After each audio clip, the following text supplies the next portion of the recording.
We are in chapter 11 of Hebrews this morning, and so if you want to go on and turn to the 11th chapter.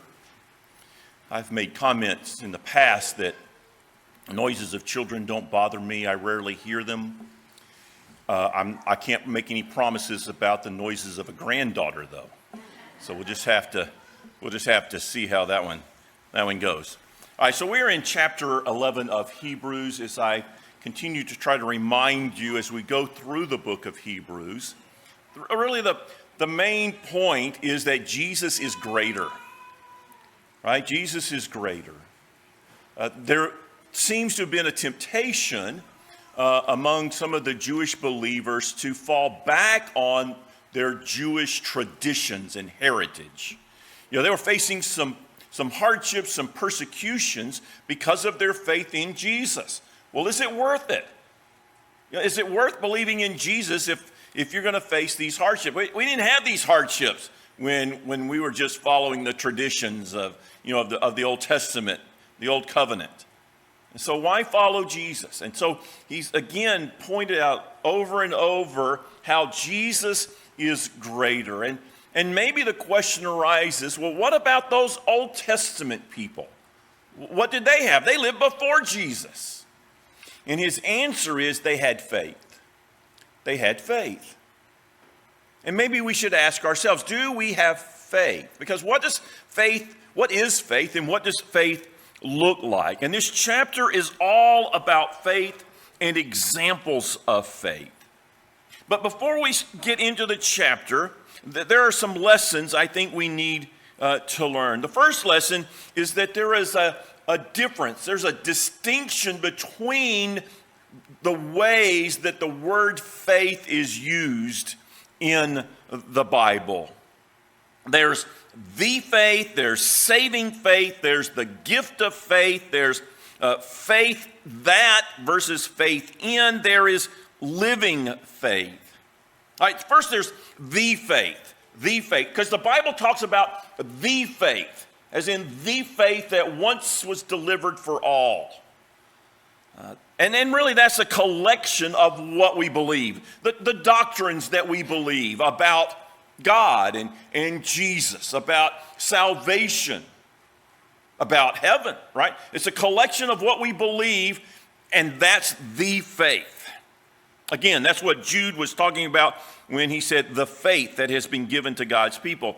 All right, so there's the faith. Then there's saving faith. And saving faith is described for us in Ephesians chapter 2, verse 8, when Paul said that we are saved because of our faith in what Jesus did for us. All right, so there's the faith, which that's outside of us, but then we believe. We believe these things are true. We believe that Jesus died for us. That's saving faith. Jesus died for us on the cross. In 1 Corinthians 12:9, Paul talks about the gifts of the Spirit, and one of them is the gift of faith. Now, we all need faith in order to be saved, but Paul is saying to some, the Spirit gives an extra measure, an extra portion of faith that helps them deal with certain circumstances. All right, and a special empowerment of faith given by God for a specific purpose. And then there is a life that is characterized by faith, living by faith. And that's what Hebrews 11 gives us examples of. You know, we are to live lives characterized by trust in God. We have a living faith. We believe things about God, about Jesus, but that faith then leads us to live in a certain way. That faith leads us to do certain things. That is a living faith. You know, James chapter 2, verse 19 talks about demons who believe. Well, what do they believe? They have faith. Demons have faith. What are you talking about? Demons have faith. They have faith that there is one God. They believe that there is one God, but they don't believe in. Right? They are not trusting in God for their eternal destiny.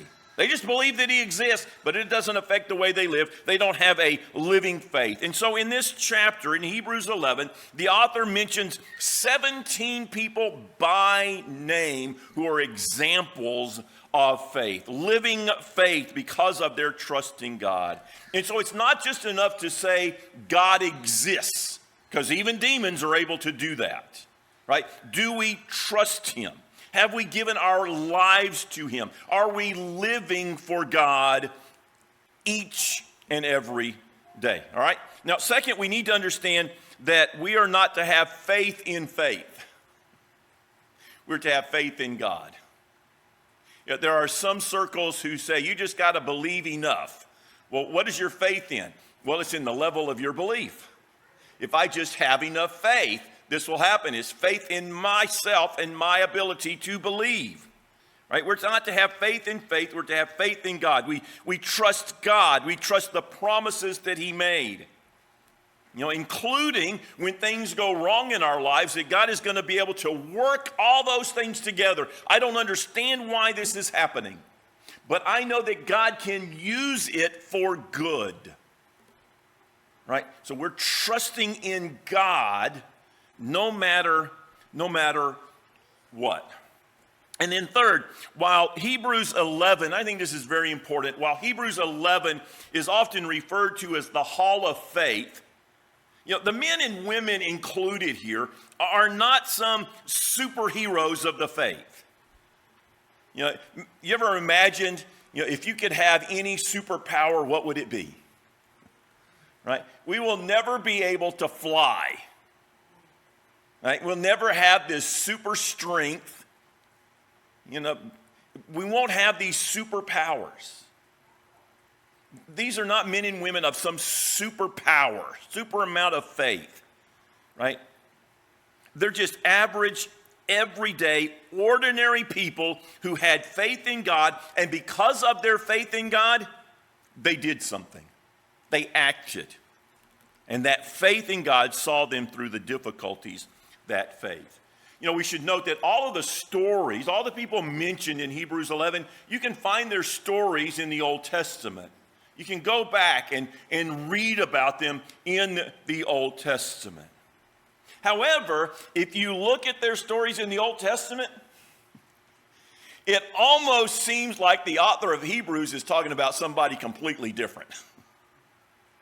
For example, go back and read the story of Samson or David. Those were flawed men. They had their problems, their sins, and yet when you get to Hebrews 11, none of that is mentioned. You don't read that in Hebrews 11. What happened? Did he not know about their past? Is he just ignoring it? No, what I think we see in Hebrews 11 is what happens because of a faith in God. Now, they lived before Jesus. They couldn't believe in Jesus. They died long before Jesus was born. What they did do is they believed that God would send the Messiah who would take care of their sins. They believed, they didn't know his name, but they believed that Jesus would come, and this is what would happen. And so we now see them in light of Jesus. We now see them in Hebrews 11 as God sees them. Their sins have been forgiven. So their sins aren't ignored, they're gone. They've been removed. But we need to remember again, these are just ordinary people, David and Samson, doing their best to live for God, trusting in God. You know, there are examples. They're not these giants way up in the clouds, right? So far removed from us, something we could never achieve. No, they're just everyday people, examples for us to follow. All right?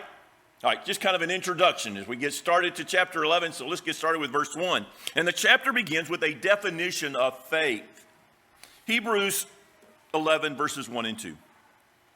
Now, faith is confidence in what we hope for and assurance about what we do not see. This is what the ancients were commended for. Now, I want to get started with verse 2 because I think the NIV is a little rude. It just is. I mean, come on. The ancients. Who wants to be known as an ancient? Come on, really? I mean, even if you are old, you don't want to be called ancient. The ancients. I was joking with my son last night. My grandmother, I think we could have called my grandmother anything except Granny. She did not want to be called Granny. And I think it's just because it made her feel old. And so we did not call her Granny most of the time. Every now and then, right? Every now and then it would slip out, but it just made her feel old, right? Ancients. Makes you feel old. That's why most translations talk about the people of old or even the elders, right? Those who have gone before us. I think those really would be better terms. I think we'd prefer to be called by those. The author is talking about those many generations who have gone before us and who have lived lives of faith. And I think you can probably think of people that you know who have already gone before us, who live lives of faith. And you look up to them because of their lives of faith, their trust in God, right? These are the kinds of people that he's mentioning here for us in Hebrews 11. And what are they specifically remembered for? They are remembered for their confidence, their hope, and their assurance. In other words, they trusted God. They trusted that God would keep the promises that he's made but hasn't yet kept. God made it, I'm going to trust in it. He hasn't kept it yet, but he's made it, so I'm going to trust it. They believed in what they could not see. And this is an important part of faith. And the author of Hebrews repeats this. 9 times he talks about seeing what is unseen. Here's just 3 quick examples. Hebrews 11, verse 7. All right, so turn to verse 7. It says, by faith, Noah, when he was warned about things not yet seen, in holy fear built an ark to save his family. Verse 10, for Abraham was looking forward to the city with foundations whose architect and builder is God. In verse 13, all these people were still living by faith when they died. They did not receive the things promised. They only saw them and welcomed them from a distance, admitting they were foreigners and strangers on earth. And so faith involves a measure of sight, but it's not physical sight, it's spiritual sight. It's seeing and believing that the things God says he's going to do, he will do. I haven't seen it yet, but I believe God can do it. So I'm going to trust in him to fulfill this promise that he has made. That's why Paul told the Corinthians that they should fix their eyes on what is unseen. 2 Corinthians chapter 4, verse 18. So we fix our eyes on what is unseen. So we fix our eyes not on what is seen, but on what is unseen. Since what is seen is temporary, but what is unseen is eternal. Faith requires spiritual eyes to see, to believe that God's going to do what he said. Right? You know, when we get older, our eyesight's just not as good. Right? Our eyesight starts to fail. Our hearing, we don't hear quite as well. Our physical senses tend to diminish as we get older. But the older we get in the Lord, the more we walk with God, the more our spiritual senses tend to become heightened. The longer we walk with God, the better we can hear his voice, the better we can see these things spiritually speaking. We can feel better, we can better feel his presence and know that God is with us in a way that just transcends the physical senses. And this is what living faith is all about. It's seeing, I don't have it yet, but I know it's coming, and I know it so much I can almost see it, right? Because I trust it that much. Verse 3. By faith, we understand that the universe was formed at God's command, so that what is seen was not made out of what was visible. God made the universe out of nothing. God didn't go out and get some dirt, some rocks, and create the earth. God had nothing and created the dirt and the rocks, and planted trees and made animals from nothing. Right? And this is a great place to start when talking about faith, because if we accept by faith that God is the creator of the universe, then we have no problem trusting God when we face any problem. Imagine a conversation between Sarah and Abraham. And Sarah says, well, God promised that he would make you the father of a great nation, but we don't have any children. And we're too old to have children. And Abraham says, yes, but God created the universe out of nothing. If God can create everything that we see from nothing, surely he can give us a son. Right? I mean, if God can create everything from nothing, what problem do we have that he can't handle? Because he's handled problems a lot bigger than that. And so we realize that our difficulty is going to be met by the one who created the universe. And it gives us hope. Since God could create the universe, whatever we go through is not too difficult for him. Jeremiah wrote, Jeremiah 32, verse 17.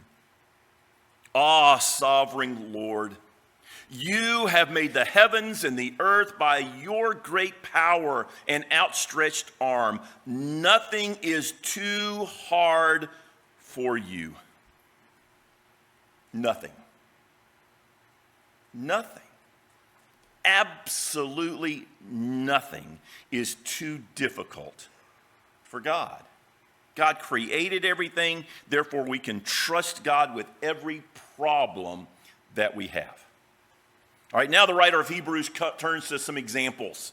He begins with an example, that of Abel. Verse 4, by faith Abel brought God a better offering than Cain did. By faith he was commended as righteous when God spoke well of his offerings. And by faith Abel still speaks, even though he is dead. We are never told why God accepted Abel's offering and rejected Cain's. All I think we can safely assume is that Cain knew why. We're not told, but I think it's safe to assume that Cain did. Here's what we read in Genesis chapter 4, verses 6 and 7. It says, then the Lord said to Cain, why are you angry? Why is your face downcast? Well, it's because his offering wasn't accepted. He says, if you do what is right, will you not be accepted? But if you do not do what is right, sin is crouching at your door. It desires to have you, but you must rule over it.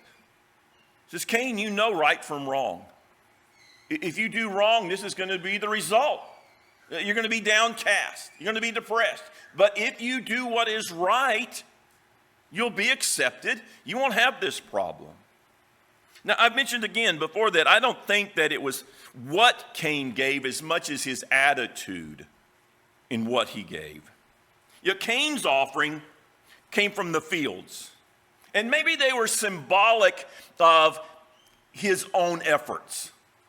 Look, God, at what I have done. Look at my hard work, the fruits of my labor. Here you go. Whereas Abel's, the sacrifice of an animal, showed the need for the shedding of blood for the forgiveness of sins. Whatever the reason for Cain's offering not being accepted, the offering of Abel the author of Hebrews says, his offering still speaks to us today as an example of faith. He believed. Because he believed, he obeyed, and he acted. Notice, too, that faith led people to do something. Abel acted. Noah, because of his faith, built an ark. Abraham left his homeland.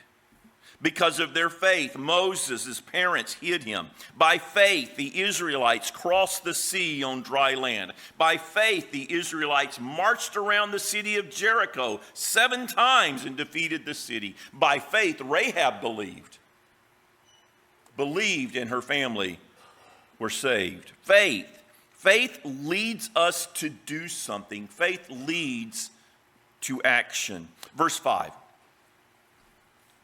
By faith, Enoch was taken from this life so that he did not experience death. He could not be found because God had taken him away. For before he was taken, he was commended as one who pleased God. Now, Enoch is one of 2 people in the Bible who we're told never died. They were just taken up into heaven. And the other one is Elijah, who was taken away in a chariot of fire. All right? Now, I mentioned that none of these people is perfect. None of these mentioned in Hebrews 11 is perfect. However, Enoch appears to be an exception to that rule. I mean, we don't read anything about him. We don't know much about him, right? The only time he's mentioned really is in Genesis chapter 5 in a list of genealogy. And he begat somebody, and he begat his son, and he begat another, right? I mean, just a bunch of begats. Right? That's the only time we read about him. But there's a little bit we find. Genesis chapter 5. And so here, pay attention as I read. All right, Genesis 5, 21 through 24. When Enoch had lived 65 years, he became the father of Methuselah. After he became the father of Methuselah, Enoch walked faithfully with God 300 years and had other sons and daughters. Altogether, Enoch lived a total of 365 years. Enoch walked faithfully with God, and then he was no more because God took him away. Does that sound like a perfect guy? He sounds pretty perfect. I mean, there's no sin that was mentioned there. Right? No lack of faith. All right, but let's go back, and this time I want you to look at the numbers. Look at the numbers here, okay? How long did Enoch live? 365 years. He lived a total of 365 years before God took him into heaven. How long did he walk faithfully with God?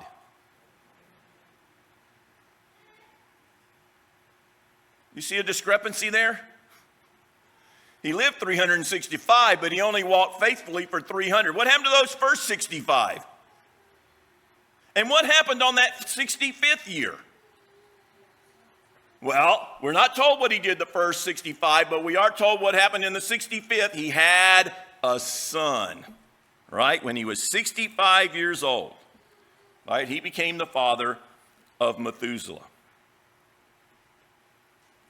It seems that with the birth of his first child, he decided he needed to start living a life that honored God. And then he lived in such a right way with God that God just decided to take him on up to heaven, and Enoch did not experience physical death. But it doesn't seem like Enoch lived that way the first 65 years. Again, these aren't superheroes. These are just everyday people who face the same kinds of problems we do. All right, they didn't face traffic on Elk, but they faced the same headaches, right, of life, just getting by, personal relationships, right, that we face, temptations. And they trusted in God. And Enoch's life serves as a challenge for us because look at the next verse, verse 6. And without faith, it is impossible to please God, Because anyone who comes to him must believe that he exists and that he rewards those who earnestly seek him. We're told that Enoch pleased God. How did he please God? Verse 6.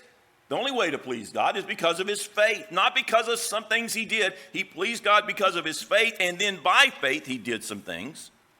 And so a living faith begins by believing in the existence of God, and then by putting that trust into action.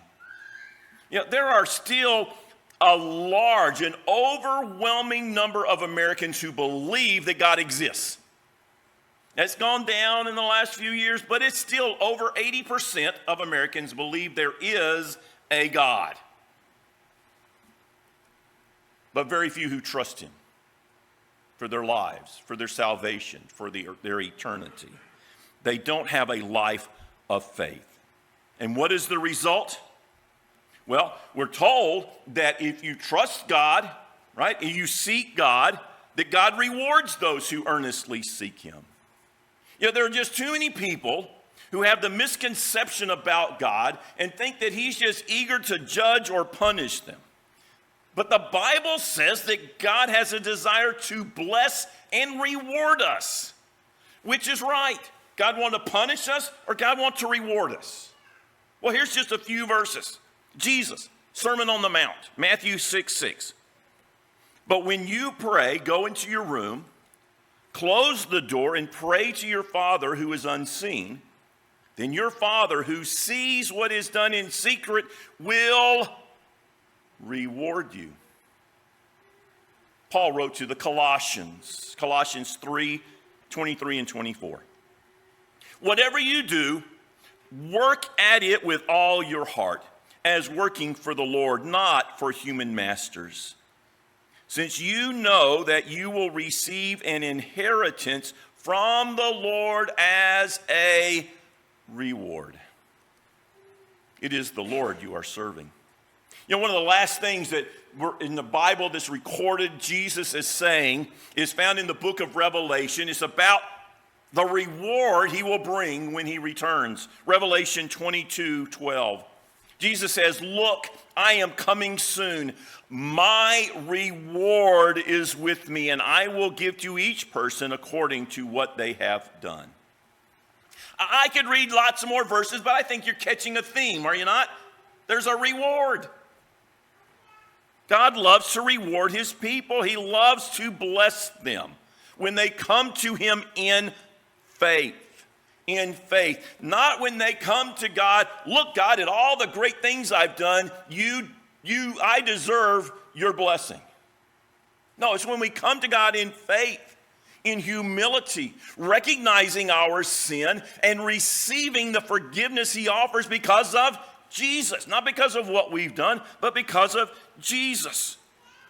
He loves to bless and reward us because we come to him believing that he exists, believing that he loves us. God wants to reward us in response to the faith that we've exercised. But sadly, so many don't believe. Either because they've been led to believe that lie, right, that God is a cosmic judge ready to punish us, or they don't believe because God hasn't lived up to their expectations. God hasn't done what they think God should do. If God loved me, if he desired to reward me, he would have given me this. If God loved me, he wouldn't have allowed that to happen in my life. What answer does the author of Hebrews provide for us? Well, he tells us the stories of these different people who lived by faith. They didn't get everything they wanted, and their lives weren't that easy. But they trusted God to always do what is best. All right, let's skip down to the last part. Verse 32. Verse 32. And what more shall I say? I do not have time to tell about Gideon, Barak, Samson, and Jephthah, about David and Samuel and the prophets, who through faith conquered kingdoms, administered justice, and gained what was promised, who shut the mouths of lions, quenched the fury of the flames, and escaped the edge of the sword, whose weakness was turned to strength, and who became powerful in battle and routed foreign armies. Women received back their dead, raised to life again. There were others who were tortured, refusing to be released so that they might gain an even better resurrection. Some faced jeers and flogging and even chains and imprisonment. They were put to death by stoning. They were sawed in two. They were killed by the sword. They went about in sheepskins and goatskins, destitute, persecuted, and mistreated. The world was not worthy of them. They wandered in deserts and mountains, living in caves and holes in the ground. How many of those sound like they had an easy life? Yeah, not many. None. How many lived lives that you would envy? Yeah, none. How many of them faced persecutions and difficulties? All of them. All of them. So how did they maintain their life of faith in the face of all of these difficulties? Verse 39 and 40. These were all commended for their faith, yet none of them received what had been promised, since God had planned something better for us, so that only together with us would they be made perfect. The answer is they weren't looking for a reward in this life. They were looking for a reward in the life to come. They were looking for a future reward. They believed in the next life that God had something better waiting for them. As Paul wrote to the Romans chapter 8, verse 18, I consider that our present sufferings are not worth comparing with the glory that will be revealed in us. Don't look to be rewarded in this life. God is with us. God will give us strength and grace to make it through. But the good life is not now. The good life is in the next life, the life that is to come, where Jesus is preparing a place for us. In the Ice Age movie, anybody seen any of the Ice Age movies? In the Ice Age movies, there's this squirrel. Just kind of a side story through the whole movies, all of the movies. This squirrel is in search of an acorn. Spoiler alert, he never gets the acorn. Sorry for the spoiler, but it's been 20 years. If you haven't seen it. All right, so he's looking for this acorn. In one of the movies, the squirrel has a near-death experience and has a vision of squirrel heaven. Oh, he is surrounded by acorns. The streets are not paved with gold, they're paved with acorns. And then he sees, he's just gathering up all the acorns he can hold, and then he sees it. The mother of all acorns. This giant acorn. And so he drops all of those acorns trying to go reach that giant acorn. And just as he's about to reach it, somebody gives him mouth to mouth.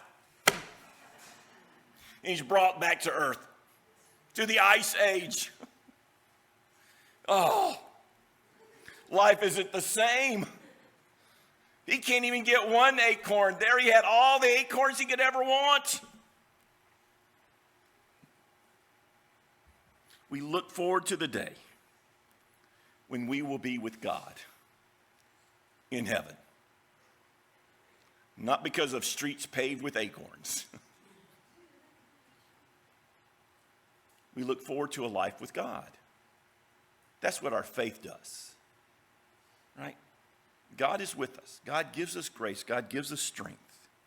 But these examples of faith in Hebrews 11 teach us to live today trusting God for things that we cannot yet see. We don't place our hope in this life, but in God and the promises he's made about the life to come. Living by faith. Living by faith. Even as I was going to say ancients, these older ones did. Those examples that we have had in our own lives.